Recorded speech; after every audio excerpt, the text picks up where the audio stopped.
Briac, bonjour. Bonjour Bernard. Merci de recevoir le podcast Dernière Pincée à Trégastel, le pays de la fraise. Pas vraiment.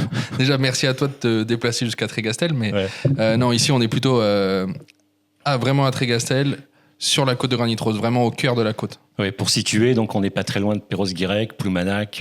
Voilà. On est à combien de distance de la mer ici? De la mer, on est à 2 km dans le vieux bourg de Trégastel, vraiment l'origine de Trégastel, quoi. D'accord.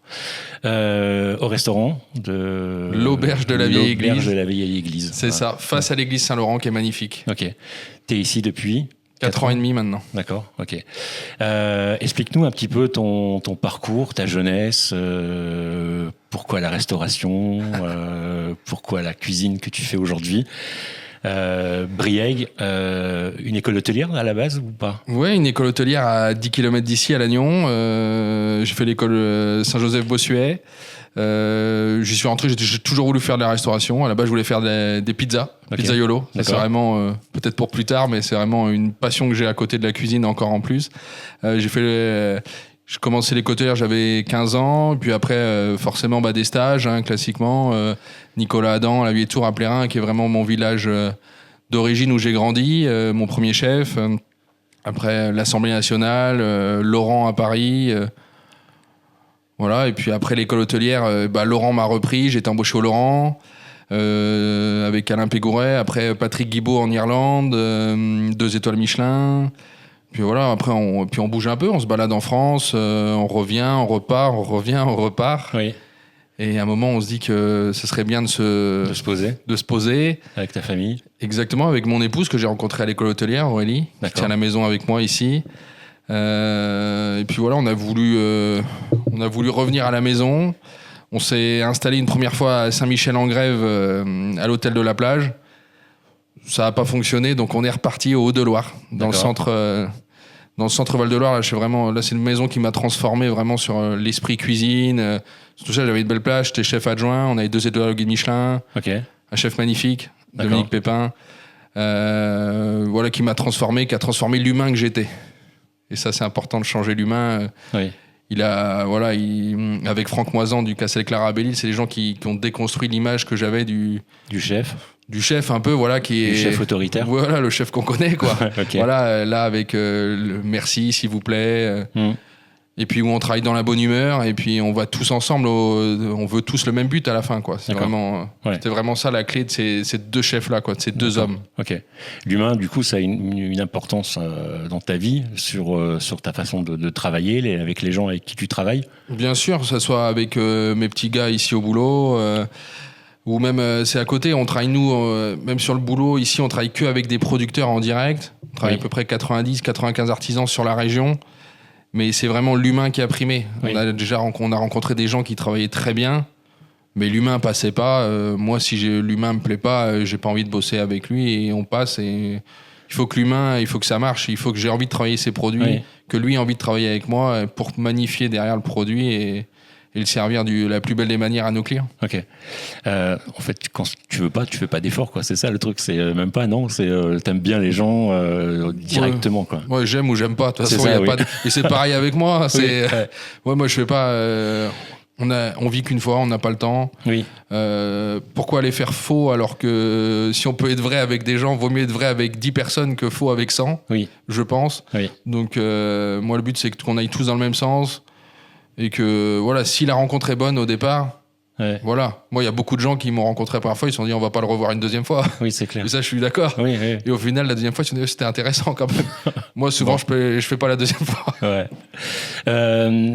La dernière fois qu'on s'est vu, enfin non, juste avant, c'était à la conférence de presse du Festival de gastronomie de Quintin, où t'as fait rire toute l'assemblée en disant moi je suis à Trégastel, aller chercher des produits dans l'île-et-Vilaine, c'est déjà trop loin.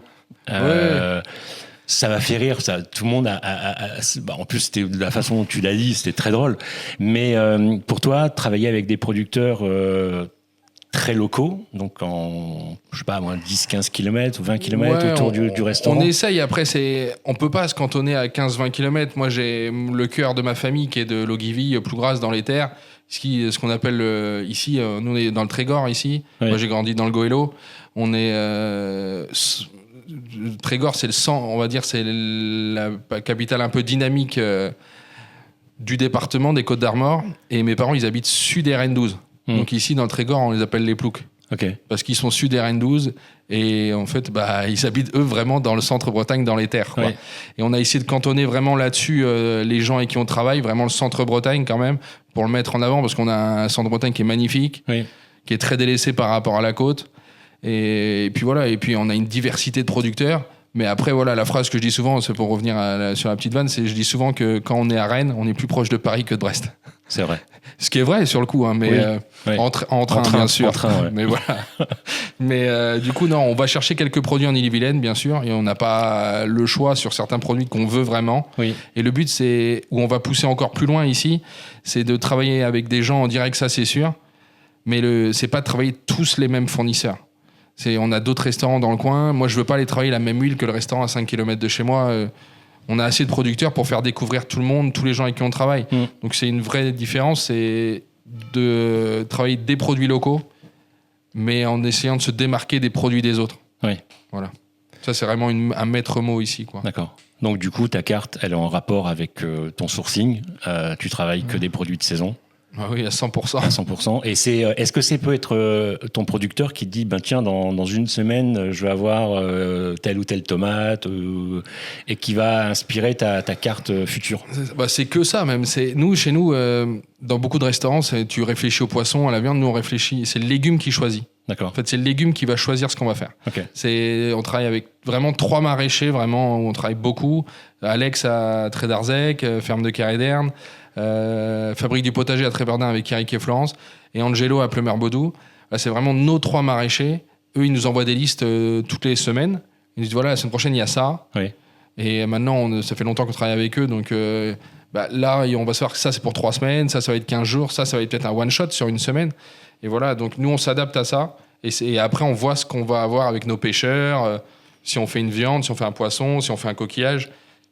Mais le maître mot, ça reste vraiment le légume. D'accord. Ça, c'est vraiment très important. Parce que si t'as pas... En fait, le légume, il y a tellement... Nos 3 maraîchers vont faire 3 petits pois complètement différents. Ils ont 3 terroirs différents. Il y en a un qui est vraiment bord de mer. Il y en a un qui est bord de falaise. Mais du coup, il va avoir les embruns plus hauts. Ça va rien avoir. Un qui est vraiment plus dans les terres, en bord de rivière. On va avoir 3 maraîchages complètement différents. 3 en bio. Okay. Bon, c'est pas en soi, on n'a pas cherché forcément du bio. Oui. Mais souvent, quand tu travailles avec des gens qui ont une belle mentalité et qui veulent faire les choses bien... Oui. 99% du temps, ça reste du bio. Ok. Ça, c'est pour la partie maraîchère. Mais après, tu as des pêcheurs. Bien sûr, on travaille avec des pêcheurs. Ici, on est quand même, on reste sur une partie de la baie de Saint-Brieuc quand même, sur Saint-Jacques, un magnifique bar, lieu, des pagres, quelques dorades, du maquereau. On peut avoir de la vieille. C'est sûr qu'on va pas avoir tous les poissons du monde. C'est juste que chez nous, vous verrez jamais un saumon, un cabillaud. Ou un loup. Oui, un loup, on a déjà le bar. Oui, c'est déjà pas mal. Mais non, mais voilà, on travaille vraiment en direct. Ça, c'est JB, par exemple, notre pêcheur principal. Il nous appelle, il nous dit voilà, j'ai ça. Oui. Banco, voilà, on prend et puis c'est tout. D'accord. Puis on s'adapte et on voit ce qu'on fait avec. Oui. Après, il faut se rendre compte que même si c'est des pêcheurs, nous, quand on pêche des fois, on ramène rien. Et même lui, si c'est son métier, ça peut arriver qu'il ne ramène rien. Oui. Quand il dit rien, ça va être 3-4 poissons. Mais pour lui, c'est rien, c'est son gagne-pain. Donc à un moment, il faut être cohérent et puis travailler là-dessus avec eux sur la totalité de ce qu'ils peuvent pêcher. Ici, on a le problème du poulpe, qui est en quantité astronomique. Oui. Et pour le coup, il faudrait en travailler aussi. Mais voilà, il faut toujours travailler avec ce qu'on a. Oui. Et le faire parce qu'on a envie de le faire aussi. Alors c'est marrant parce que je discutais ce matin au téléphone avec un copain qui a un bateau de pêche, un filayeur d'araignées, et on parlait du poulpe, et il me dit on en fait 10 par an. Il n'y en a pas. Baie de Saint-Malo, pour l'instant, le poulpe encore pas du tout présent. Ouais, c'est ça, mais il va se déplacer bientôt. Une fois qu'il aura tout mangé chez nous, il va arriver. Mais oui, après, c'est vrai que ça peut être une vraie problématique pour les parcs à huîtres. Pour tout. Tout l'écosystème. Ça mange tout. Donc, nous, on voit le homard. Nous, on est une maison qui était très connue pour le homard avant qu'on la rachète. Nous, on fait toujours du homard. D'une autre façon, on le cuisine en 4 plats. Mais c'est une maison ici qui faisait vraiment essentiellement du homard. Okay. Et le poulpe, c'est vraiment pour le homard, c'est vraiment l'enfer parce que avant je travaillais avec un pêcheur Maintenant, je travaille avec 4, 5, 6 pêcheurs pour essayer d'avoir le volume que j'ai besoin. Et pourtant, j'en vois moins qu'avant parce qu'on a mis vraiment en avant le travail de cuisine qu'on faisait au restaurant sur une partie cuisine autre que le homard. Ok. Et tu passes du poulpe, du coup, à la carte ou pas du tout? C'est très rare, C'est parce très que rare. la problématique, c'est que, comme je revenais tout à l'heure, le but, c'est pas de faire comme tout le monde. Oui. Le poulpe, j'adore ça, Oui. mais nous, on va faire de la sèche pour le coup. D'accord. Parce que ce qui est un de nos plats signature en ce moment à la carte, ça fait 5 mois qu'on le fait et on a du mal à enlever parce que les gens adorent. Mais le poulpe, tout le monde en fait. On va dans les brasseries, dans les bistrots, tout le monde fait du poulpe. Ouais. Et en fait, les gens, ils s'attendaient à un poulpe avec aucune fermeté en bouche, ultra tendre. Moi, j'aime le poulpe avec une petite densité en bouche, tout ça. Ouais. Donc en fait, quand on le propose aux clients, les gens ils comprennent pas, ils disent mais il est pas cuit votre poulpe. Bah si, en fait, on a perdu ça aussi, on a perdu le fait de mastiquer. Oui. Et ça, c'est important. Il faut garder en fait, les choses. Il faut qu'il y ait de la mâche. C'est pas le poulpe, c'est pas un filet de bœuf. Hein. Non, c'est pas pareil. C'est ça. C'est complètement différent. École hôtelière donc dans la région.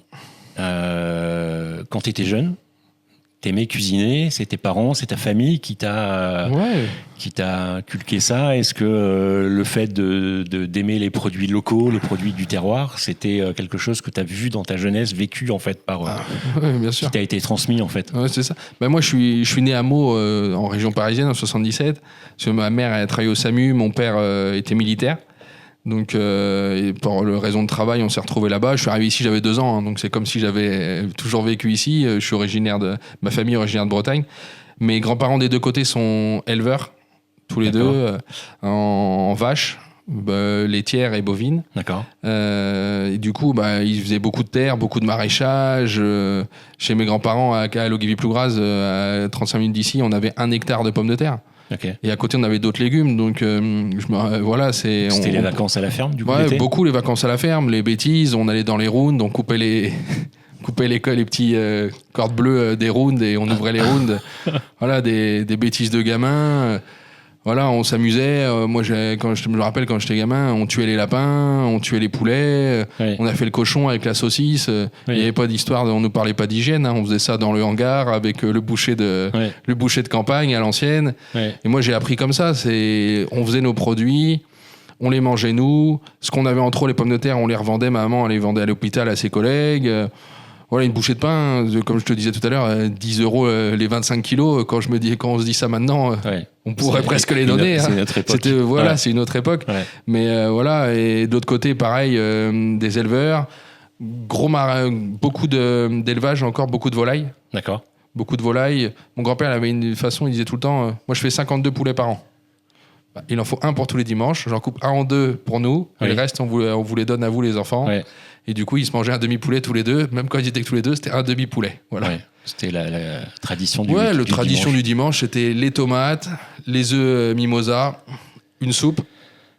Et après, des fois, on avait un petit poisson avec une sauce et du riz quand même. Et après, on passait poulet rôti frites, maison bien sûr. Oui. Et puis après, on avait une petite cornet de glace à la fraise. Et derrière, on avait le goûter 20 minutes après avec les crêpes, le gâteau, Ah oui. le flan, la crème caramel, la semoule. Ouais. Et puis, il fallait pas se faire avoir. Moi, j'ai des grands-parents vraiment à l'ancienne du centre de Bretagne. De l'autre côté, c'est de Carhaix. Pounevezel, exactement à côté. Là-bas, tu prenais une crêpe, tu la finissais. Ma grand-mère donnait la deuxième, elle disait « Mange, t'as besoin ». Tu comprends vite. Après, quand tu viens avec des copains, avec Aurélie, quand elle venait au départ, la deuxième, troisième crêpe, tu commences à plus la finir parce que sinon, ils en mettent une. Quatrième Parce que moi, j'ai grandi dans la générosité bretonne du centre-Bretagne. On n'avait pas grand-chose, mais on savait donner et on voulait recevoir et on se faisait plaisir à recevoir. Et puis quoi? Et ça se ressent aujourd'hui dans ta cuisine? Ouais, je pense. J'ai fait une cuisine comme tout jeune chef, je pense, où on veut montrer ce qu'on sait faire. On met plein de choses dans les assiettes. Des fois, on s'y perd, je pense, mais on veut surtout montrer ce qu'on sait faire. Oui. Et là, maintenant, on est parti. Ce que je dis souvent à Martin, mon second, il faut de la gourmandise. Oui. En fait, on va plus chercher. On va plus regarder un visuel. On va plus regarder. Je lui dis, il faut que l'assiette elle soit gourmande. Et après, on verra. Mais absolument, il faut de la gourmandise. On a beaucoup retravaillé. Les sauces, on a quasiment doublé, voire triplé en quantité. On va laisser plus facilement sur la table les caclons de sauce, les bols. Voilà, vraiment de la gourmandise dans l'assiette. On cuit plus aucun légume à l'eau. Voilà, tout est cuit par glaçage, par réduction. Voilà, pas de cuisson vapeur non plus pour les légumes. Ok. Une vraie concentration des saveurs, quoi. Ouais. La gourmandise absolue, quoi. Ouais. La cuisine de nos grands-mères, quoi. Ok. Dans les desserts, pareil. Ouais, dans les desserts, on essaye. On désucre au maximum. Ouais. Voilà, c'est même très très peu sucré. Mais on va toujours trouver des alternatives gourmandes. Ici, on a le dessert signature de la maison. On essaie de l'enlever, les gens le redemandent à chaque fois. C'est le dessert à l'orge de Johan et Nathalie. Ok. Johan et Nathalie Gouéry et graines de breton. Pluck l'Ermitage. C'est un dessert. Nous, on fait pas de chocolat ici au restaurant. On fait pas de café en cuisine. On a du café en fin de repas. Je suis pas assez radical encore pour l'arrêter. Il y a des gens qui aiment ça. Parce que ça vient de trop loin. Oui, ça vient de trop loin. Et puis, en fait, on n'en aurait pas besoin si on veut. Oui. On pourrait faire autre chose. C'est juste que les gens ont une habitude de café de fin de repas. Oui. Et on reste quand même un commerce. Les gens, tu leur enlèves le café à la fin du repas, même s'ils ont excellemment bien mangé, ils vont Oui. dire Oui. on n'a pas eu de café. Oui. Et ça, pour les gens, ça les bloque. Ouais. Et moi, je peux comprendre ça. Ouais. Donc, on a gardé le café fin de repas. Par contre, en cuisine, on s'est vraiment interdit tout ce qui sort de la Bretagne. D'accord. Donc, c'est une interdiction, mais en même temps, c'est de la logique. Hein. C'est pas... Quand on dit interdit, c'est horrible, mais non, c'est vraiment un choix. Du coup, nous, on fait de l'orge en dessert, qu'on va travailler en crémeux caramel à l'orge, une crème dessert à l'orge, glace à l'orge, Ok. un strudel à l'orge avec... je vois les gens, ils vont m'attraper. Strudel, il y a de la poudre d'amande. Non, Ouais. nous, c'est de la poudre de noisette de Pléguin. Ok. Voilà, une mousse à l'orge et orge refrais. Et en fait, on met ça en bol et on vient vraiment taper dedans et on mange tout par étage. Et les gens, ils ont ce côté, quand ils le goûtent, ah, ça sent le café. Bah oui, parce qu'il y a le côté torréfié, en fait, c'est rassurant. C'est ça, il y a oui, le côté oui. gourmand, Oui. mais en restant sur un dessert qui est 100% costarmoricain. Et les gens, ils adorent. Ouais. La seule personne qui n'aime pas, c'est mon père. Et il a dû le manger 15 fois et jamais... J'ai beau modifier, il ne veut pas entendre parler de ce dessert. Il dit non, je n'aime pas. Mais il l'a mangé 15 fois quand même. Bah, je lui fais à chaque fois, je lui dis mais Mais- tu vas voir, tu vas aimer. Et à chaque fois, il me dit ah non, j'aime pas. Alors, à Mais- contrario, ma maman qui boit pas de café, Oui. adore ce dessert. Mm. Mais voilà, c'est plus c'est une question de goût et de couleur à chaque fois. Ouais. Ok. Tout à l'heure, tu me faisais voir ta cave. T'es pas peu fier de me dire que tu avais pas mal de références Ouais. Oui, je pense de vin de Bretagne. Ouais, j'ose espérer peut-être là pour cet été avoir la plus belle carte de vin de Bretagne. Ouais. J'aimerais beaucoup. Là, on va travailler 4 domaines. Oui. Voilà, les longues vignes qu'on travaille depuis le départ, depuis qu'ils sont installés. Là, maintenant, on va travailler avec la vigne et l'abeille, terre d'ardoise. Oui. Et un domaine qui vient de sortir sa toute première cuvée à Landais-Vénan, si je me trompe pas, côté de Auray, ce coin-là.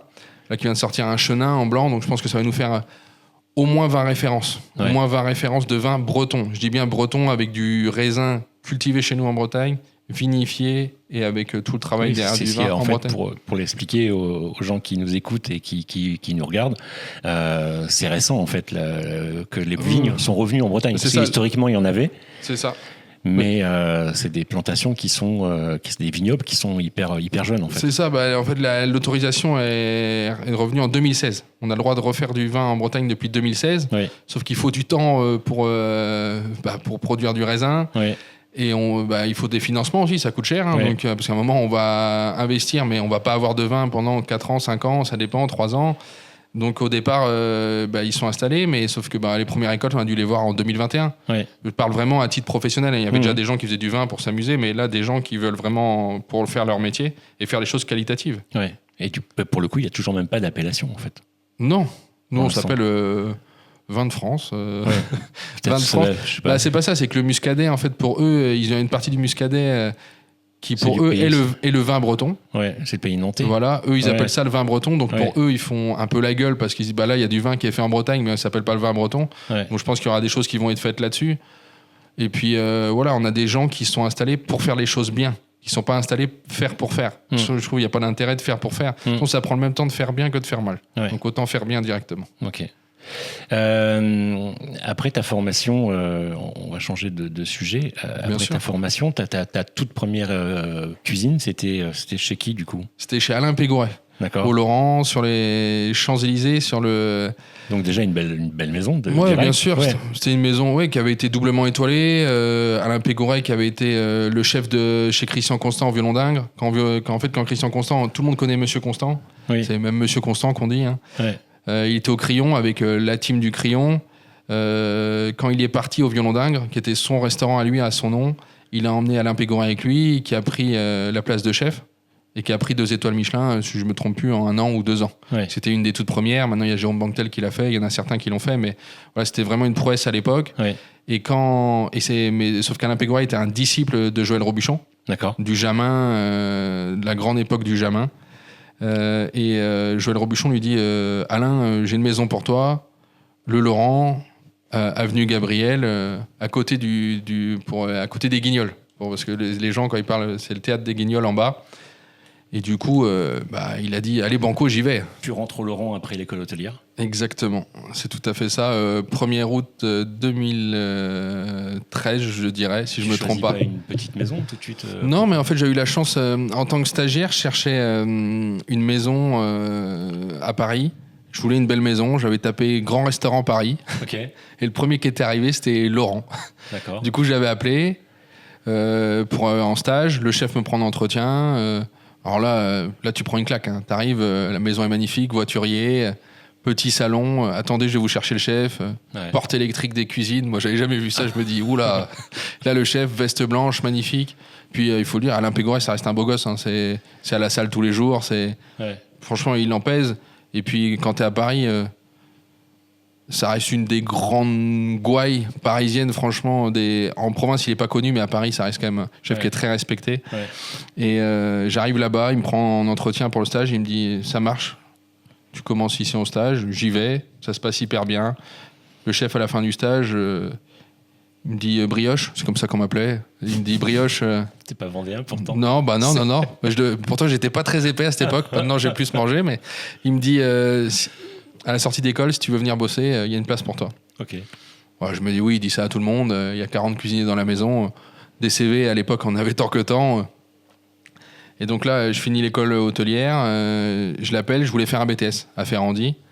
J'étais pris à Ferrandi. Et je rencontre le chef et il me dit tu veux encore venir ici ? Je dis oui, en apprentissage. Il me dit je te prends en apprentissage, il n'y a pas de souci. Ok. Mais si tu veux, je te prends en tant que commis dans la maison. D'accord. Je dis d'accord, je réfléchis. J'avais pas passé la porte, j'avais déjà réfléchi Ouais. que j'allais venir travailler et que j'allais pas aller en BTS. Je laisse passer quand même la journée, je rentre en Bretagne et le lendemain matin, je l'appelle, je dis chef, quand est-ce que je peux commencer commis ? Il me dit tu finis quand le lycée ? Je lui dis là en juin, il me dit ok, il me dit prends un mois de vacances et viens en août. 1er août, j'arrive là-bas, 7h30 j'arrive. Il y avait déjà les anciens qui étaient là. Ils me disent t'es revenu et tout. Je connaissais déjà du monde, c'était génial. Il y avait encore des gars qui étaient là. Ouais. Et du coup, là-bas, je fais 1 an, magnifique. Je rencontre. J'étais au garde-manger. Voilà, le garde-manger, c'était vraiment le côté où on faisait vraiment les entrées très classiques de la maison, la langoustine croustillante, on faisait la salade de homard, on faisait l'un des plats signature du chef, la palette de légumes raves. On ferait un gros travail du légume sur la betterave. Sauf que à l'époque, tu te dis, c'était il y a 12-13 ans, hein, je vais servir que de la betterave aux clients. Ouais. Ça a du mal à passer. À l'époque, c'était déjà les entrées à 60 € hein, chez nous là-bas. Donc, moi, je me dis, mais chez nous, tu mets ça dans un menu à 9, une entrée à 9 €. En Bretagne, tu veux dire ? Voilà, Ici, c'est ça. ouais. Donc, c'est un vrai travail, c'est différent. Et là-bas, je rencontre 2 personnes à ce poste-là. Cyril, qui est vraiment devenu un de mes meilleurs amis. Maintenant, on s'appelle 2-3 fois la semaine. C'était un de mes témoins de mariage. On s'est retrouvés après dans une autre maison. Et à ce même poste, Arthur, qui a été mon second pendant 6 ans, qui a maintenant son restaurant à Nantes. Voilà, j'ai rencontré ces 2 personnes parce que et là j'ai découvert vraiment ce qu'était une cuisine quoi. C'est devenu mes vrais frères quoi. Au final j'ai 2 frères, mais c'est cette relation où en fait on est avec eux tous les jours et on est dans la galère avec eux tous les jours. Ouais. Parce que là on parle des jours où on était vraiment dans la galère. On a eu les périodes où on n'avait pas de hôte, c'est 45 dans la cuisine, pas de fenêtre, vraiment des cuisines où et tu venais quand même au boulot. Et ça te change quand tu viens de Bretagne où moi j'avais mes parents, j'avais bossé avec mes parents, j'avais bossé à côté, je voyais ce que c'était, mais là t'arrives, tu viens le matin à 8h, quand t'arrives à 8h t'es en retard. Tu dis mais on m'avait dit 8h. Bah non, t'es en retard à 8h. Ah très bien, oui chef. Okay. Voilà, on te dit tu vas prendre une pause. Tu prends 10 minutes et quand tu prends un quart d'heure on te dit ça va les vacances. Je me dis bon, demain je prendrai 5 minutes. Ouais. Voilà, l'après-midi. Là-bas, par contre, il y avait une obligation de couper. Tous les après-midi, on coupait au moins 1h30, 2h. Ça, le chef, il y tenait, les sous-chefs aussi. Et le soir, on reprenait, mais c'est une maison qui était étoilée. On faisait, à la carte, on faisait 110 couverts. 110 couverts le midi, 110 couverts le soir. Je suis arrivé en plein été, une terrasse magnifique. 110 le midi, 110 le soir. Vous pouvez faire 200 au salon à côté. Bon, c'est des maisons où tu brasses des services à 300. C'est formateur. Oui, bien sûr. Et là-bas, tu vois, toutes les assiettes étaient identiques. Ok. Il n'y avait pas. Maintenant, nous, on voit ici dans ma cuisine, si l'assiette n'est pas identique. De palace, en fait. Ouais, c'est ça. Pareil, le chef, c'était un grand passionné d'art, de joaillerie, tout ça. Il y en avait des assiettes qui étaient dressées comme une montre. Ouais. Il y avait le point pour la montre, le trait, c'était remplacé par un point de persil. Voilà, il y avait vraiment le cadran de la montre qui était dans l'assiette. Et franchement, c'était hyper bien fait. Mais toutes les assiettes sortaient laser pareil. Parce que c'était comme ça. Moi, ici, maintenant, l'assiette, si elle n'est pas pareille, tant que les éléments sont dans l'assiette, c'est pas grave.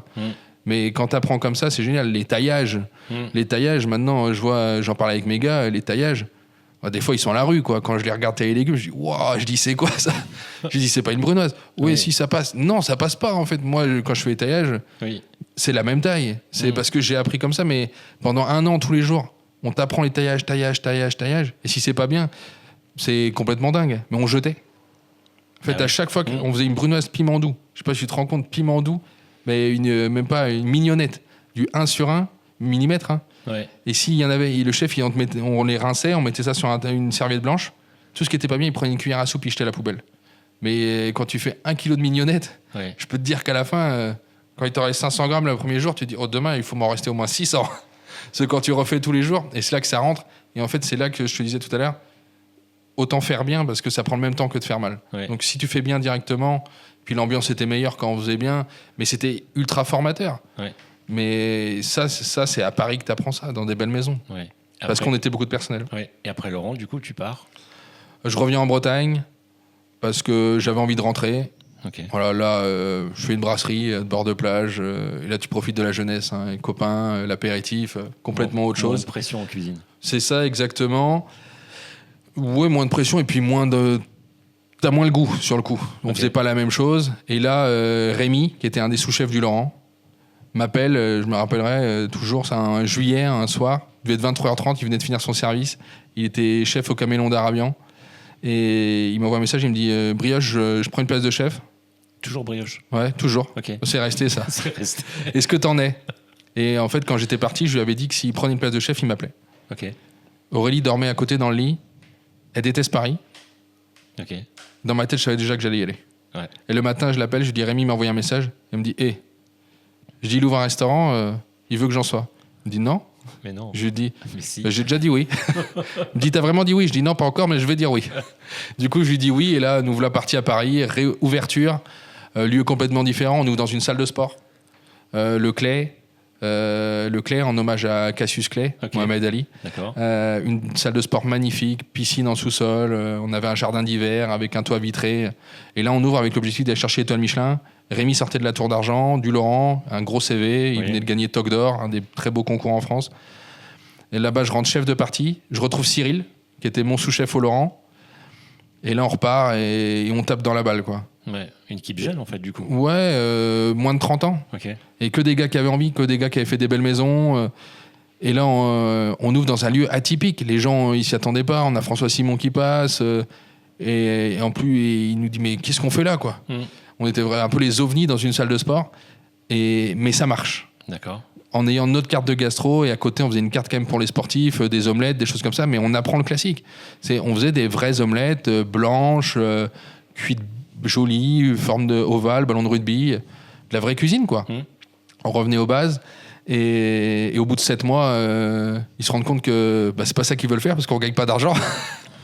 Là, on était un peu trop de cuisiniers, on voulait bien faire et c'était pas ça. C'était pas assez rentable. C'était pas l'idée de la maison. Eux, ils avaient une salle de sport qui était ultra rentable et ils voulaient la compléter avec une offre de restauration très rentable.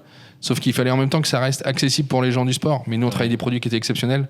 Ça marche pas. Au bout de 7 mois, on s'en va et puis retour à la maison. Hein. Retour en Bretagne. Exactement. Madame contente. Ravie, parce qu'elle était restée en Bretagne. Ah oui. Ravie de te retrouver. Je rentrais le week-end. J'avais la chance d'avoir les gars. Rémi, qui était le chef, savait très bien que moi, je voulais rentrer en Bretagne. Et là, les gens ils vont me dire oui, t'étais en vacances, mais j'avais jeudi soir, vendredi, samedi de congé. Ouais. Ce qui était top. Jeudi, je faisais une continue, je prenais le train, Montparnasse. Je rentrais à la maison, je rentrais le samedi soir, voire le dimanche matin, pour aller bosser. C'était top.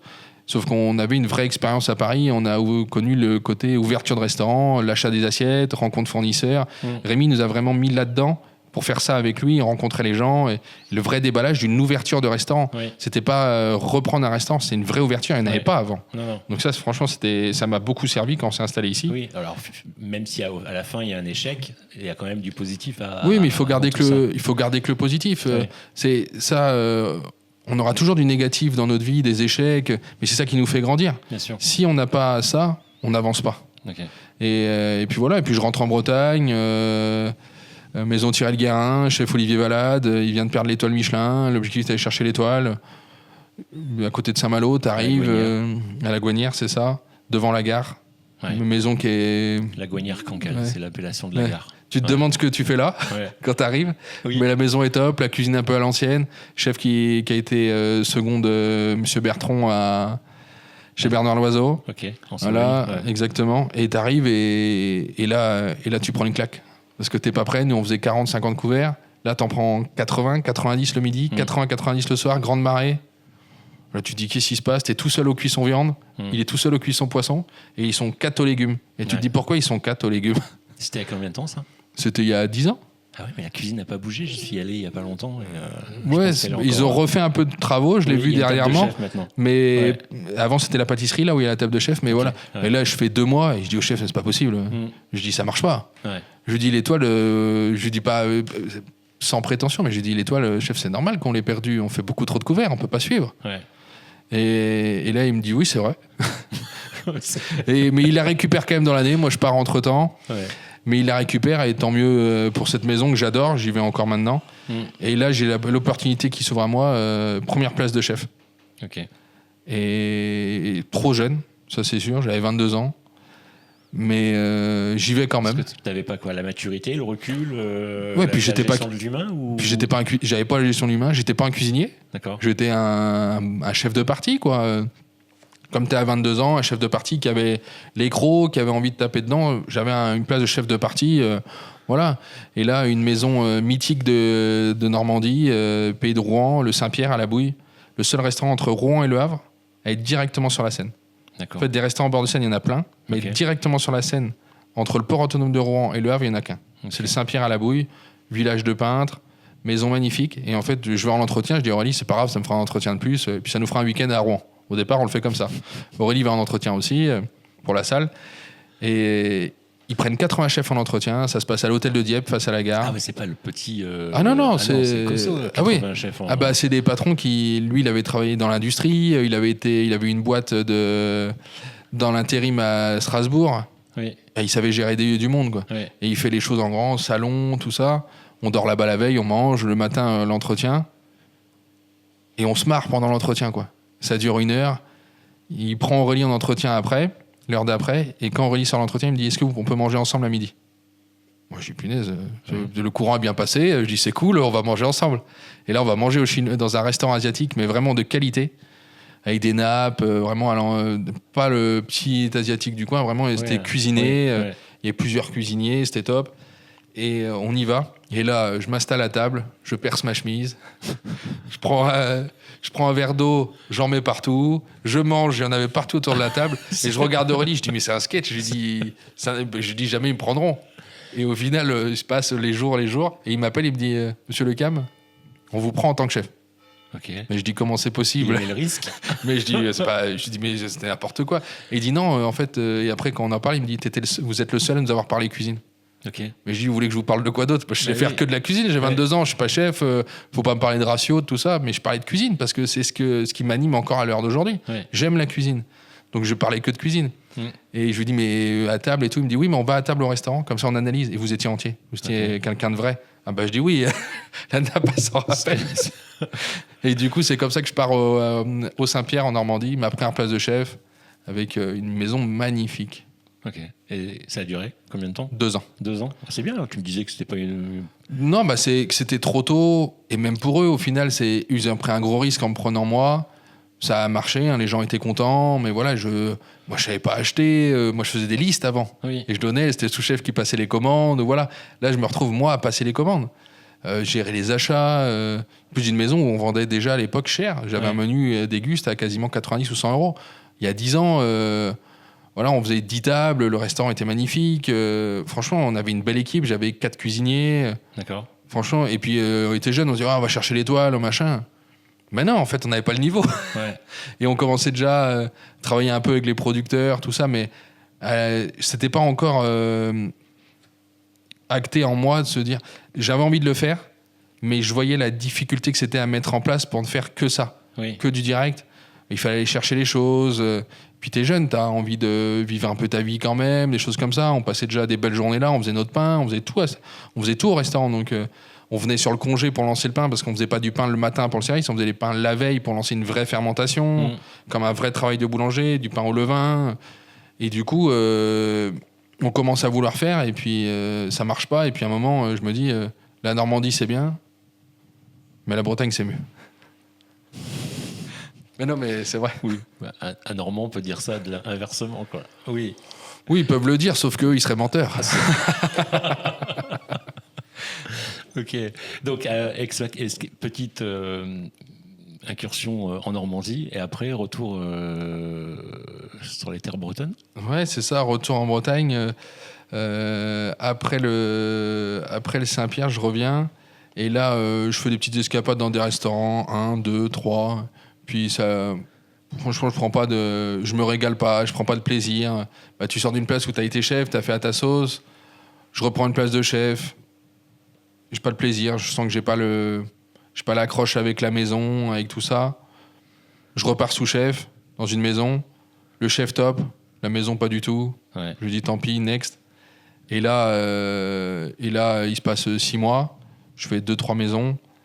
Et là, à Noël, je postule relais château, Castel-Clara, Belle-Île-en-Mer, sachant que moi j'avais toujours voulu faire un relais château. C'était mon rêve. C'était pas une étoile, 2 étoiles, 3 étoiles. Moi je voulais faire un relais château. J'avais toujours voulu, même en stage, je faisais demande dans des relais châteaux. Là j'envoie mon CV au Castel-Clara, Belle-Île-en-Mer, cherche seconde cuisine. C'est la veste qui est accrochée là-bas ? Non. On Ça en c'est. parlera On en parlera après. Ouais. C'est une veste qui est très importante pour moi. Bah oui, je me doute. Mais non, veste. Du coup relais château. Je postule 23 décembre. Ouais. Et là, le 24 décembre. Madame Dubourdieu qui m'appelle, propriétaire, qui était la gérante du Castel-Clara, qui est maintenant au domaine de Loguenollet. Oui. Et elle m'appelle et elle me dit voilà, on cherche un second pour notre chef, on a reçu votre CV, ça nous intéresse. Et moi, je me dis 24 décembre, je me dis c'est Noël, je dis qu'est-ce qui se passe ? Et là, on parle et ça match. Et elle me dit votre chef, mon chef va vous appeler, mais dans la semaine ou dans les 15 jours, mais voilà, ça va, il va vous appeler.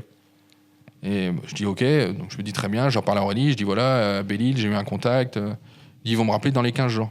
25 décembre, téléphone sonne à 17h.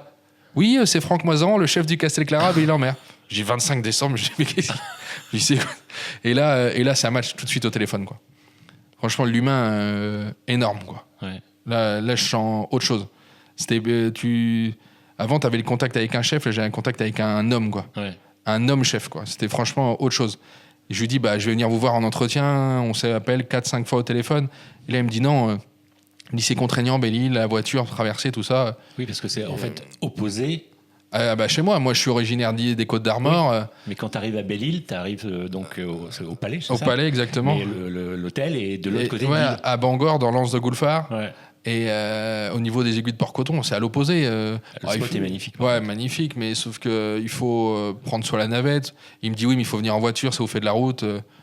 Il me dit ça va vous faire 5h30, 6h de route. Il me dit non, laissez tomber.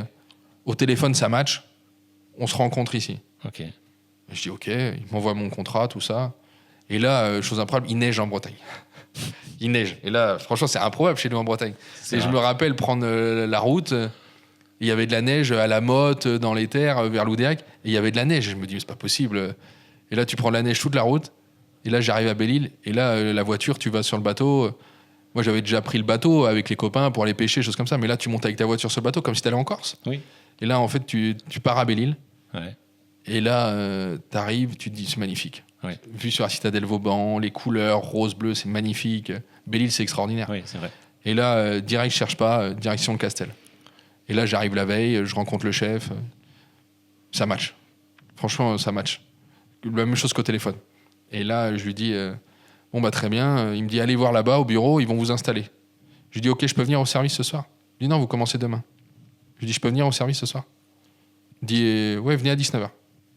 Je lui dis, ça marche. Ok. À tout à l'heure, chef. C'était là 18h30.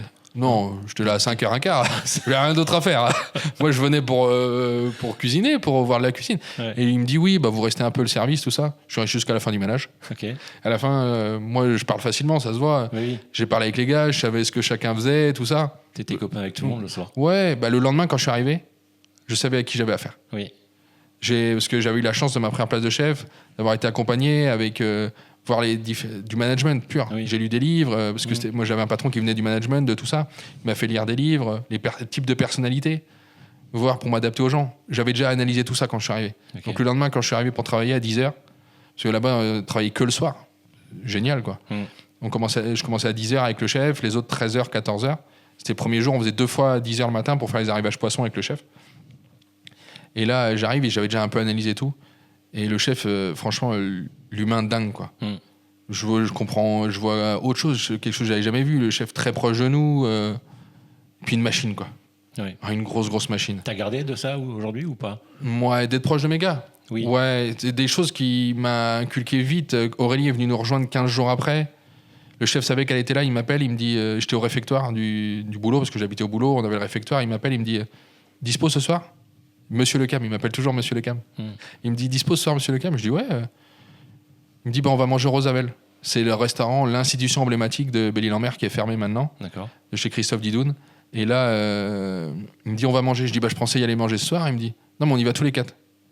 Je dis, ok, je dis ça à Aurélie, un peu de stress. Elle me dit, on va manger avec le chef. Ah oui. Là, on passe au restaurant, génial. On passe un grand moment, on finit au digestif à la maison. Et là, il me regarde, il me dit, vous savez, j'ai eu un entretien ce week-end avec la direction. Cette semaine, avec la direction, j'ai dit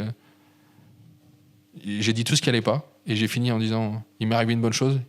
Monsieur Le Cam est arrivé dans ma cuisine. Okay. Et franchement, ça a hyper bien matché. On est hyper proches maintenant encore. On s'appelle. Et c'est un chef qui m'a complètement changé. Moi, j'appelais le service, je disais service. Et lui, il me reprenait au passe, s'il vous plaît. Okay. Et moi, j'étais là, service. Et il me disait s'il vous plaît. Je le regarde, je dis pourquoi s'il vous plaît? Ça prend trop il me de dit, temps. Mais non. il faut dire s'il vous plaît. Oui, mais je dis pourquoi je leur dis s'il vous plaît? Je dis service, c'est bien. Ouais. Et là, je me dis, mais c'est pas possible. Et le chef, il m'a complètement changé là-dessus. Il me dit, mais non, en fait, on a besoin d'eux. Oui. Voilà, service, s'il vous plaît. Il dit, ça mange pas de pain. Et c'est vrai que maintenant, des fois, les gars, ils peuvent avoir un coup d'énervement, un coup de chaud, on sait jamais. Oui. Service, et il n'y a pas le s'il vous plaît. Ouais. Et des fois, je leur prends s'il vous plaît. Et il me dit, non, je l'ai dit. Je dis, non, tu l'as pas dit. Mais voilà, c'est les côtés où je trouve que c'est important d'avoir ce côté-là pour avoir l'ensemble de la discussion avec les gars, quoi, avec n'importe qui est en face de soi. Ouais. Donc ça, pour le coup, c'était top. Et puis lui, le poisson, jamais vu quelqu'un lever du poisson comme ça. Bon, extraordinaire. Sincèrement, quand tu veux prendre des photos ou prendre une vidéo de lui qui lève le poisson, t'as intérêt d'être réveillé. Ça va tellement vite que... Ah oui. Oh bah oui, franchement, c'est une vraie machine. Ouais. J'ai vu des très grands cuisiniers, des très bons cuisiniers qui sont étoilés maintenant, même doublement étoilés. Franck, on lui met un couteau dans les mains, c'est une folie. Okay. Viande, poisson, et tout. Moi, je me dis, mais le poisson, il est trop chaud. Il me dit, non, je suis meilleur à la viande. Je dis, c'est pas possible. Ouais. Et là, on le voit faire la viande, on dit, ah si, il est meilleur, en fait. Il y a eu des distinctions dans cet hôtel ou ce restaurant? Non, on n'a jamais eu d'étoiles. Je pense que ça aurait mérité. Après, c'est une maison, on faisait 60 couverts. Ça allait très, très vite. Il y a des fois, on commençait le service à 7h30, des fois à 20h, les gens, ils avaient mangé amuse-bouche, entrée plat, dessert, mignardise. Parce qu'ils voulaient regarder la télé. C'était une thalasso. Ouais. Les gens venaient pas pour la cuisine. Ouais. Malheureusement, mais après, voilà, c'est un chef qui a été jeune Talango Emio. Voilà, c'est un chef plein de talent. Et voilà, après, l'histoire se fait, on fait 2 ans et là, on me propose une place et je pars. Donc, à un moment, il faut quitter l'île de Belle-Île. C'est ça, il faut rentrer sur la terre ferme. Voilà, fini la vie d'insulaire. La magnifique vie insulaire. Ouais. C'est ça, oui, retour sur la terre ferme. Pour rentrer encore dans les Côtes d'Armor, je fais une ouverture d'un hôtel, ça le fait pas. L'hôtel à la plage, comme on parlait tout à l'heure. Et puis, puis voilà, et puis là, je me dis, allez. C'était ta première affaire, ça, par contre, non? Non, c'était un copain d'école qui ouvrait ça avec un associé, sans doute pas le bon. Et puis voilà, c'est comme ça, c'est des choix de vie, c'est comme ça. Et là, je me dis, tiens, Brig, il faut se faire mal une dernière fois, avant d'être chez soi, avant de reprendre une vraie place de chef, ferme. Je me dis, je regarde l'hôtellerie. Et là, je me dis, je regarde plus un secteur, je regarde la France. Et je regarde 2 étoiles Michelin à Relais-Château. Encore recherche sur Google. Non, je regarde vraiment sur l'hôtellerie, je regarde les annonces et je cherchais absolument Relais-Château et 2 étoiles. Et là, je tombe sur Haut-de-Loire, 11-1. Je dis, c'est quoi ça? 11-1, c'est où? Je dis, bon, tant pis. Et là, je vois, je cherche seconde cuisine. Allez, je dis, je postule, de toute façon, ils vont pas m'appeler. Et là, Je dis, on va voir. Je dis, Aurélie, j'ai postulé là, mais je dis, de toute façon, ils m'appelleront jamais. Et le matin, il était 7h30, j'étais au marché à Lannion. Et là, téléphone qui sonne, je connais pas le numéro, je décroche. Oui, c'est Dominique Pépin, le chef du domaine des Hauts-de-Loire. Je dis, ouh. Je dis, oui, chef. Ok. Je vous dérange pas, vous dormez pas? Je dis, non, je suis arrivé 7h30, je dis, c'est bizarre quand même pour. Je dis, il est chaud, lui. Ouais. Et là, il me dit, voilà, je cherche un second, je viens de reprendre la place, j'ai été second pendant 30 ans, de Rémi Giraud, on a 2 étoiles, il m'explique où c'est. Là, je dis, ah, mais j'allais là-bas quand j'étais petit, à Chouzy, le village qui touche. Et je dis, allez, il me dit, est-ce qu'on peut se voir en entretien? Je dis, ok, je vais en entretien. Et ça marche. Et franchement, ça passe hyper bien, l'humain encore une fois. Et on parle pas de cuisine. D'accord. On se voit pendant 2h30, on parle pas de cuisine. On va voir Rémi Giraud, qui est le chef emblématique de la maison, qui était allé en cours de cuisine à côté. S'il y a une école de cuisine au domaine. Et là, ça match aussi. Et les gars, là, ils sont tout de suite dans le futur. Il dit, oui, tu fais 5 ans avec Dom, après c'est toi qui reprends la maison, tu deviens chef. Là, je dis, voilà, mollo, les gars. Je dis, moi, j'aime bien la Bretagne quand même. Mais je dis, voilà, je voulais refaire une belle maison. Et là, il me prend. Second, 2 étoiles Michelin. Ben, je dis, bon, ok, on y va. Avec Aurélie, on part tous les deux. À chaque fois, Aurélie m'a suivi, et ça, c'est l'histoire de ma vie. Elle m'a toujours suivi. Elle t'a suivi, du coup, elle avait un poste en salle ou? Ouais, là-bas, en fait, on arrive à l'entretien, et moi, j'arrive à l'entretien avec Dom. Oui. Et là, ils me font, elle est pas là, votre femme? Je dis, si, elle est dans la voiture. Il me dit, mais monsieur Martinez, le responsable de salle, il veut la voir. Ah bon, mais pourquoi? Ouais. Pour un entretien. Oui, mais elle veut pas trop faire de la salle, vous savez. Oui, mais il veut la voir quand même. Là, il la prend en entretien. Je reviens de mon entretien, elle avait déjà fini. Il me dit, il m'embauche aussi. Je dis, ah bon? Il me dit, mais moi, je veux pas. Il dit, pas 2 étoiles Michelin, pas en salle. Ouais. Et au final, elle est venue quand même. Et là, la rencontre avec le chef, magnifique. On devient hyper proche. En cuisine, c'est chef. On l'appelle tout chef. Il y a pas de... Mais franchement, un chef hors du commun, quoi. Un talent, c'est 2 finales du MOF. Franchement, techniquement, c'était monstrueux, quoi. Ouais. Et culinairement, c'est sûr que c'était plus de 2 étoiles dans le game actuel, mais il y avait de la cuisine, quoi. C'était le lièvre à la royale, mais du vrai lièvre à la royale, pas du lièvre au cochon, vraiment du lièvre au lièvre, des grosses recettes. Derrière, on faisait des gros montages, vraiment du MOF, quoi. Travail MOF. Mais à l'ancienne, le chef il avait 55 ans quand je suis arrivé. Voilà, franchement, la relation, elle marche. Et là...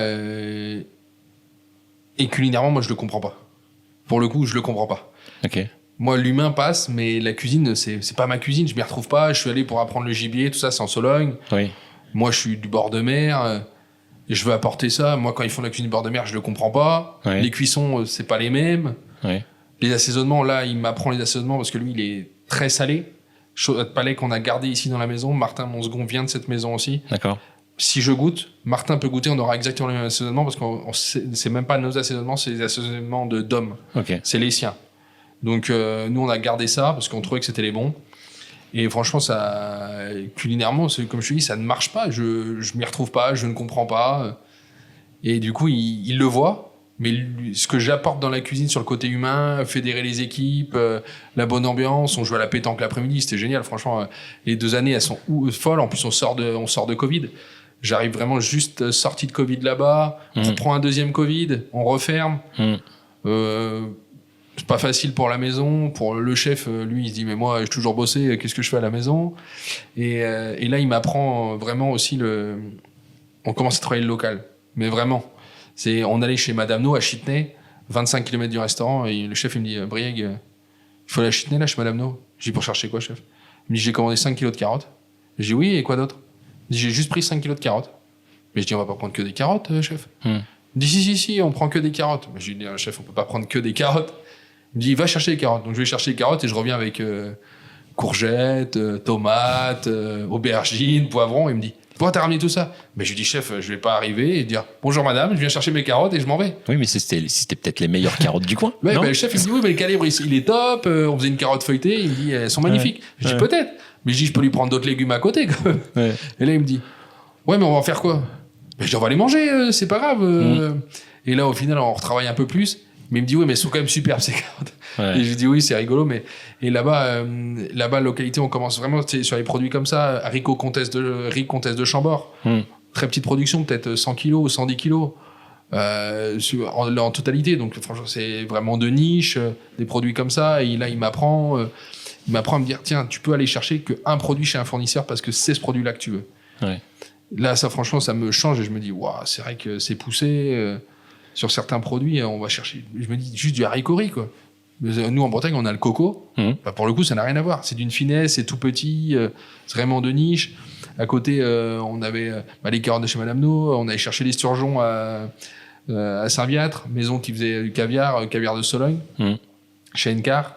Nous, on travaillait les sturgeons. On faisait les sturgeons que notre sous-chef Kylian allait Ikejimer directement sur place là-bas. On les ramenait, on faisait des maturations de 20-21 jours. Vraiment un gros travail de direct producteur. Et ça, je me dis, putain, c'est génial, quoi. Et en plus de ça, on avait la chance d'avoir un potager. On avait 80 variétés de tomates dans notre jardin. C'est génial. Ouais, le jardin, le matin, on allait chercher les fleurs. Quand il faisait chaud, tu vas chercher les fleurs dès le matin. On faisait nos fleurs de courgettes, on avait les tomates. On avait tellement de légumes. Mais le chef, ils ont jamais communiqué dessus. Parce que Dom, quand il est arrivé, il y avait déjà Rémi avant. Le potager, si je me trompe pas, ils ont dû le planter dans les années 90. Ils ont eu la deuxième étoile en 93, l'année de ma naissance. Eux, ils l'ont fait parce que c'était logique pour eux de faire des légumes. Oui. Ils l'ont pas fait pour une question de com. Et c'est là que je me dis, ouais, il faut axer là-dessus.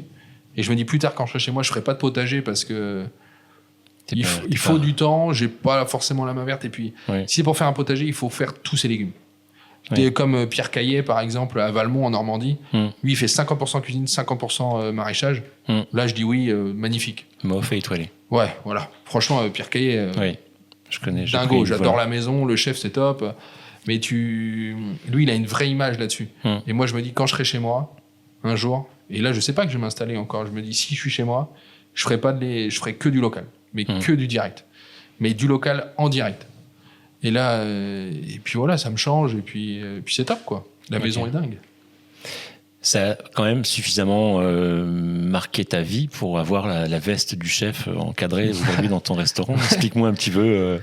Ouais, Dom, la relation, elle est top. Quand je pars, je lui dis déjà, quand j'apprends que je vais être papa pendant le deuxième Covid, ma première fille, Lilouane, avec Aurélie.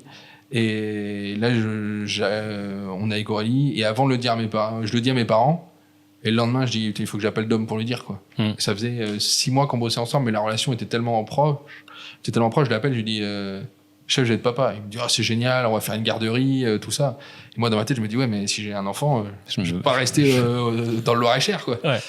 Et au fond, lui, il voyait pas trop ça. Et je lui dis, je suis content, il est trop content. Et là, je me dis, il faut que je retrouve une solution pour rentrer en Bretagne, quoi. Mais et pendant ce temps-là, là je perds le fil, tu vois. Mais tu vois, je pars la veste du chef, je pars du domaine, chef ému, tout ça, et je garde le contact. On s'appelle tous les lundis pendant 2 ans. On s'appelle tous les lundis de congé. Je l'appelle, il me raconte sa semaine, moi je me raconte la mienne. Et le 18 juin, appel du 18 juin, tu vois, c'est la date, on pourra pas l'oublier. 18 juin, il y a 3 ans, jour de la fête des pères, il boit son café le matin, il a crise cardiaque dans la cuisine. Ouais. Et là, le chef, il décède. Et tu vois, je restais 10 minutes avec lui au téléphone tous les lundis. Et ce lundi-là, je mangeais chez Mathieu Guibert le lundi soir plutôt. J'étais resté l'après-midi, 1h30 au téléphone avec lui. Comme quoi, on savait que ça serait la dernière fois qu'on s'était au téléphone et qu'il fallait qu'on profite et vraiment se dire les choses, quoi. C'est dingue. Et moi, sincèrement, ça me met un coup. Je me dis, putain, c'est pas possible. Le chef, quoi. Dom, il est venu manger ici, il est venu en vacances, il a pris une semaine de vacances pour venir une semaine ici en Bretagne, je le voyais tous les jours, quoi. Je me dis, c'est pas possible. Et il se passe 1 an, et je me dis, il me faut une veste de Dom, quoi. Okay. Et j'ose pas, par pudeur et par respect aussi pour sa femme, elle vient de perdre son mari, 1 an et demi, 2 ans, et là je me dis, il faut que j'envoie un message à Flo, je lui envoie un message, je lui dis... Flo, j'ai quelque chose à te demander, le prends pas mal si tu veux bien. Est-ce que tu me donnerais une veste de Dom? Et là, elle me dit bien sûr que je te donne une veste de Dom. Tous les jours, elle te l'aurait donné, même de son vivant. Et tu vois, et on l'a fait encadrer, et elle est là dans le restaurant. Et maintenant, pour nous, c'est une marque, c'est de respect. Puis moi, j'ai besoin de... C'est tout bête, mais il est au-dessus de nous, si on veut. Puis nous, dans la cuisine, on vient tous de Haut-de-Loire. Titouan, Martin, on est tous passés au Haut-de-Loire. Et nous, on a un respect on dit même plus chef, on dit Dom. Mais en fait, dans Dom, c'était comme chef. Il y avait un respect tout dans la générosité, tout ça, ce qu'on essaye de regrouper, de donner ici aux clients, la générosité, de l'amour, quoi. Ouais. De la cuisine. Maintenant, il y a un peu de lui dans la maison, en fait. Ouais, il y a un peu de lui. Déjà dans la cuisine, dans la base de la cuisine, il y a de lui. Et puis voilà. Et puis il est là. Et pour moi, c'était logique qu'il soit là. Et puis les gens. Et puis ça me permet de. C'est une maison qui était très méconnue, qui avait été une grande maison française, très méconnue. Beaucoup de gens me posent la question, mais c'est qui? Et là, on explique. Et ça permet d'amorcer sur ce qu'on a fait avant. Chez nous, on est des gens assez discrets dans cette maison ici. Les gens, pour eux, quand on est arrivé, voilà, on venait du bistrot du coin, on a appris une maison, et puis voilà. Non, on a appris la cuisine avec des vrais cuisiniers. Ouais. Et c'est après cette partie de ta carrière que tu es arrivé ici à... C'est ça. C'est ça, c'est quand on a su qu'on allait avoir un bébé avec Aurélie, on s'est dit, on va s'installer, il faut qu'on rentre en Bretagne. Tu savais que c'était avant? Non, en fait, c'est une annonce qu'on a vue. Okay. On s'est installé avec un associé, avec Max, avec Maxime. On s'est associés tous les trois. Aurélie, Maxime et moi, à parts égales, tous les trois. Et on cherchait une maison. On a visité des hôtels, restaurants. Mais nous, on voulait absolument visiter si on pouvait acheter les murs. Si on pouvait pas acheter les murs, on visitait pas. On a visité des affaires bord de mer, des choses comme ça. Mais on voulait pas d'une affaire vraiment au front de mer. Ça aurait été magnifique, mais les gens seraient pas venus pour nous. Ils seraient venus pour le lieu, quoi. Et donc ici, on s'est dit, les gens ils vont venir pour nous et avec une maison qui a déjà une histoire. Mais on savait pas. Au départ, on visite, on voit les photos, on dit c'est génial. On appelle. Ouais. Et on visite une semaine après. Max était à Belle-Île-en-Mer, moi j'étais dans le Loir-et-Cher. On arrive ici, on visite. Coup de cœur. Trop bien. Mais pour tous les trois, coup de cœur. Et là, on sort et dans la voiture, on se met dans la voiture, on dit, c'est là. Le seul truc qui va pas, c'est les toilettes.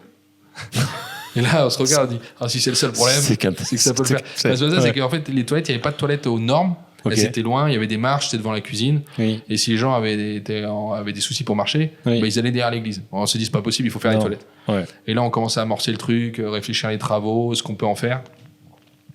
Et là, 6 mois après, on achète. 1er décembre 2021, on a les clés et là... C'est parti.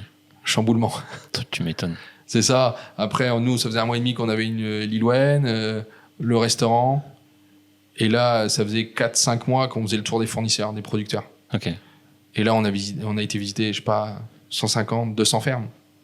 Avec Max, tous les congés, on rentrait, on prenait la voiture, on allait visiter. Et si l'humain passait pas, ça passait pas? Non. On donnait pas suite. En fait, le côté, il faut que ça matche. Si ça matche pas, on donne pas suite. Mais après, c'est vrai que c'est tellement plus simple de toute façon. Dans les rapports de tous les jours, je veux dire. C'est ça. Et puis, on va dire, la plupart des gens, même pour le coup, c'est pas des amis, mais c'est des copains, c'est des gens avec qui on peut... Ce que je dis souvent aux gens, je travaille avec lui parce que je peux boire l'apéritif avec lui. Les gens me disent, je dis oui, on est en Bretagne quand même, on aime bien l'apéritif, mais il faut que le contact passe avec les gens. Oui. Et c'est là qu'on a travaillé avec un éleveur de bœuf au départ, on a changé. Le bœuf nous convenait pas forcément. Maintenant, on va chercher un bœuf qui est exceptionnel. Parce qu'il avait un caractère de cochon, hein? Non, ça aurait pu. Ça aurait pu, mais non, c'est vraiment l'ensemble qui n'allait pas. Ouais. Du coup, on a été chercher un autre bœuf. Là, le bœuf, on va chercher dans le Finistère. On va chercher à Pont-de-Buis-les-Quimères.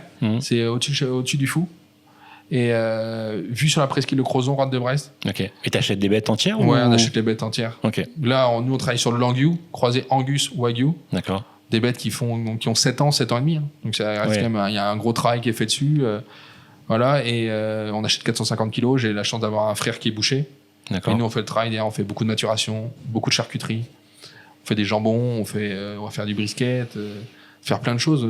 On fait des saucisses. On fait beaucoup de saucisses de bœuf. Ça, c'est je dirais pas un banger, mais presque qu'on ait fait ici. Les gens, saucisses purées. En amuse-bouche, saucisses de bœuf au barbecue. Moussine de pommes de terre légèrement fumée, café de pommes de terre. Simple, mais sauf que saucisse purée, ça reste un basique de tout le monde. Oui. Mais avec une saucisse de bœuf servie saignante, les gens ils disent c'est génial. Mais sauf que nous, on a mis en valeur le bœuf de Thierry à Pont-de-Buis, les pommes de terre de chez Alex. Franchement, simple. Ouais. Mais la cuisine, ça reste ça. C'est une cuisine d'amis. C'est une cuisine de copains quand même. Et puis de mettre en avant le travail de nos copains. En gros, c'est ça. C'est nous, ici, on voit quand les gens arrivent, on sert toujours un petit verre d'entrée. Soit un bouillon, en fonction de la saison, soit une eau. Là, en ce moment, on fait un esprit de ginger beer qu'on fait, nous, avec de la menthe en fraîcheur. On sert ça aux clients. Les gens me disent, c'est quoi? Je dis, vous inquiétez pas, je vais vous dire. Je dis, je peux pas vous servir une bière, parce que voilà, mais je vous reçois chez moi, je vous offre quelque chose. Des altérants, voilà. Et là, déjà d'entrée, on leur fait comprendre que c'est plus eux qui vont décider de tout. Le client, il faut qu'il se laisse guider. C'est comme ça que moi, je vois la vision du restaurant. Oui. Je vais laisser vous guider. Venez dans notre balade avec nous, découvrir nos magnifiques produits. Ouais. C'est ça. C'est nous, ici, tous nos menus sont à l'aveugle. On a 3 menus. Un menu entrée plat dessert, un menu 5 plats et un menu homard 4 plats, un dessert. Le menu homard, on sait que c'est un menu homard. Oui. Mais c'est tout. On ne sait pas ce qu'il y a dedans. On ne connaît pas les légumes. Pareil dans les 2 autres menus, on ne sait pas du tout ce qu'on mange. Nous, on demande les allergies, intolérances avant. Ouais. Mais voilà, et on fait ce qu'on veut en fonction de ce qu'on nous a donné, les maraîchers, les pêcheurs, nos éleveurs, voilà. Et puis la carte, elle est très évolutive. Elle peut même des fois changer pendant le service, en fonction. Des fois, nos pêcheurs, ils vont pêcher 1 pagre, 2 pagres. Ouais. Si tu travailles du frais, de toute façon, quand il n'y a plus, il n'y a plus. Il n'y a plus, et puis on change, c'est ça l'avantage. On a une petite carte à côté, parce qu'il y a toujours des gens, on est quand même dans le Trégor. Moi, j'ai passé une grande partie de ma vie, mes grands-parents sont trégorois. Nous, on veut savoir ce qu'on mange ici, il y a beaucoup ça. Donc en fait, on a laissé la possibilité aux gens de choisir. Soit ils nous font confiance et ils se laissent guider, soit ils font leur choix et ils ont une idée de ce qu'ils mangent. Nous, c'est assez vasif, il y a 3 produits de marqués. Mais voilà, et après, et nous sur la carte, au début de la carte, il y a marqué tout le nom des producteurs avec qui on travaille. Ça, c'est très important pour moi. Ouais. Mais c'est à chaque fois marqué leur prénom. Ouais. Parce que c'est des gens que j'appelle par leur prénom. Je n'appelle pas quelqu'un, je lui dis vous pouvez. Non, c'est pas. Il faut avoir envie de vendre le produit de ces gens-là. Là, on travaille les huîtres de chez Julien, juste à côté, exceptionnelles. Une huître vraiment. Moi, j'aime l'huître où tu prends l'eau de mer. Diode. Ouais, chou de diode, là, franchement, elles sont monstrueuses. En taille 2, une. Il fait de la diploïde, en plus non sexée, c'est top. On va avoir les volailles de notre copain Trémer, qui est notre éleveur de cochons aussi. Cochon plein air, mais vraiment du plein air. Il court dans les champs, il se balade sous les arbres, du vrai cochon plein air. Les volailles, c'est pareil. Quand on arrive sur la ferme, il faut faire attention de ne pas leur rouler dessus. Les volailles, elles sont en vraie liberté. Il y a des porcelets dans la ferme. Ça, c'est une vraie ferme à l'ancienne. Oui. Comme j'ai connu chez mes grands-parents. Oui. Et ça me rappelle ça. Et c'est ça que j'ai envie de mettre. C'est le travail de cet éleveur-là qui élève à l'ancienne. En fait, oui, en plus, il faut les soutenir, parce qu'il y en a de moins en moins. C'est ça. Bah, lui, la plupart, quand on en parle, les gens, ils disent c'est pas un éleveur. Oui. Il fait pas assez de volume. Non. Parce qu'il fait du qualitatif, pas du quantitatif. Comme clair. nous. Ouais. Comme nous. C'est ça. Après, JB qui a pêché du poisson dans la baie ici ou à Port-Blanc. Les légumes, ils sont magnifiques. On va avoir du safran à côté. On travaille même de la vanille maintenant. Après, chacun a son idée de la. Il y a des gens qui vont dire oui, on peut faire du local, mais il faut pas travailler le légume en serre. Il faut pas. Chacun voit midi à sa porte. On a la chance d'avoir les fruits de la passion, c'est de la serre. Chauffée. Voilà. Après, est-ce que vaut mieux pas travailler un fruit de la passion ou une vanille qui est travaillée en serre chauffée que de faire venir un fruit de la passion de l'autre bout du monde? On ne sait pas comment il a été cultivé, par qui il a été récolté, et il a quand même traversé le monde pour venir. Pareil pour la vanille. Après, c'est une question d'éthique. Je pense que l'empreinte carbone est, je pense, meilleure quand même en le produisant ici. Ici, oui. Éthiquement, avec des gens qui sont rémunérés à la juste valeur. Moi, c'est ma vision des choses. J'ai misé vraiment sur la localité et sur des gens qui ont une intelligence de travail derrière qui me plaît. Mais après, chacun a sa vision de ce qu'il veut faire. T'as raison. Tu sais comment s'appelle ce podcast ? Oui. Dernière pincée. La dernière pincée, en fait, c'est pour savoir à toi, Briac, ta dernière pincée quand tu es au pass, est-ce que ça évolue ou est-ce que tu as vraiment un rituel bien précis Non, j'ai un rituel. T'as un rituel ? Ouais, j'ai un rituel. Et pour le coup, et ça va être la vanne du podcast en plus, parce que nous, on travaille tout en 100% breton, sauf un produit. D'accord. Qui est le sel. Ok. On travaille avec la maison Charteau. D'accord. Avec Lionel. Depuis, je dirais, 10-12 ans, je travaille avec Lionel. Et moi, je finis toujours avec une fleur de sel. Parce que nous, les plats ici sont très assaisonnés, mais la fleur de sel. De Guérande ? Ouais. Bah, là, elle est faite à Saint-Nolf. Oui. Bah, Saint-Molf, même, si je ne me trompe pas, parce qu'il ne faut pas écorcher avec le 36. Mais le pays nantais, c'était pas un ancien pays breton si c'est Nord-Loire, ça va. C'est ça, ouais. Mais l'excuse, c'est ce qu'on s'est dit avec Lionel, c'est tous les marais ont vu sur Pénétin.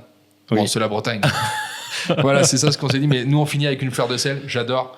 Et puis, c'est vraiment la finition sur même un beau légume. Voilà, c'est juste apporter cette finition. Vraiment la fleur de sel. Ok. Bon. Briac, merci beaucoup. Merci pour Bernard. tout ce temps passé ensemble. Je savais que ça allait être un podcast de passionnés. Je n'ai pas été déçu.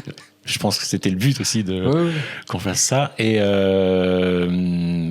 peut-être une autre fois, dans une autre saison, je reviendrai te voir pour savoir comment ta maison a évolué, comment ton travail peut-être a changé, ou si tu as vu des nouvelles choses dans ta vie. Ah oui. Bah, bien sûr, et peut-être qu'on ira se balader, je sais pas, chez les maraîchers, Oui, on fera un podcast en on vidéo. peut aller faire un hors des murs Voilà, extérieur. exactement. Oui. Et pourquoi pas sur un bateau à la période de la Saint-Jacques. Ça serait une bonne idée. Pourquoi pas. On prend note. Merci. À bientôt. À bientôt. Merci. Bon, c'était cool. Moi, je pense, bah, moi, je parle sur tout et sur tout. Ouais. Moi, des fois, je. Non, mais c'est. Non, c'est bien.